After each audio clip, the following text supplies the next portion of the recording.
Ethnic cleansing is taking place before our very own eyes and the world remains silent. Voicing their concerns in Parliament earlier this year. Israel must allow Palestinians to return to northern Gaza. Two Labour MPs, amongst others, disturbed by Israel's actions in Gaza. We would like more action, sanctions against Minister Ben-Gvir and Minister Smotrich for their comments supporting the illegal resettlement of northern Gaza.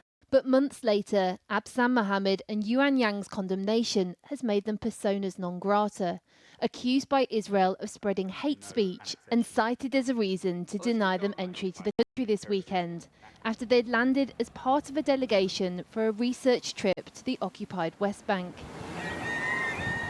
In a joint statement this morning, the MPs say they're astounded at the unprecedented step taken by the Israeli authorities to refuse British MPs entry, adding that parliamentarians should feel free to speak truthfully in the House of Commons without fear of being targeted.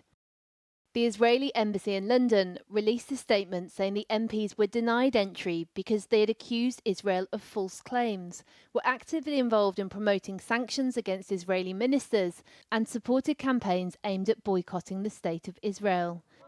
The Foreign Secretary called the deportation of the MPs unacceptable, counterproductive and deeply concerning. But the leader of the opposition disagreed, siding instead with Israel. What I believe is that every country should be able to control its borders. We do the same thing. There are many people that we don't allow into our country. Her view prompting a public spat on social media, with the Foreign Secretary commenting, "It's disgraceful you're cheerleading another country for detaining and deporting two British MPs. Do you say the same about Tory MPs banned from China?" To which Kemi Badenoch replied, "Unlike China, Israel is our ally and a democracy. A good Foreign Secretary would be able to make that distinction." MP Edward Morello sits on the Foreign Affairs Committee alongside Abtisam Mohamed.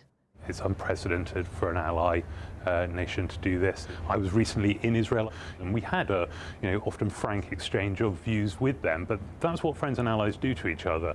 And especially if you're a democracy, then you believe in that dialogue. And I think it is very worrying to me that to see Israel echoing the kind of behaviours that we expect to see from authoritarian regimes. Would you feel comfortable going back?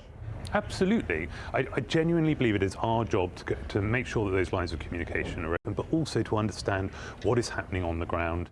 Israel faces international pressure on multiple fronts, who after 2 weeks of denial were forced today to concede their soldiers had made mistakes in the killings of 15 emergency workers in southern Gaza last month, after this video emerged.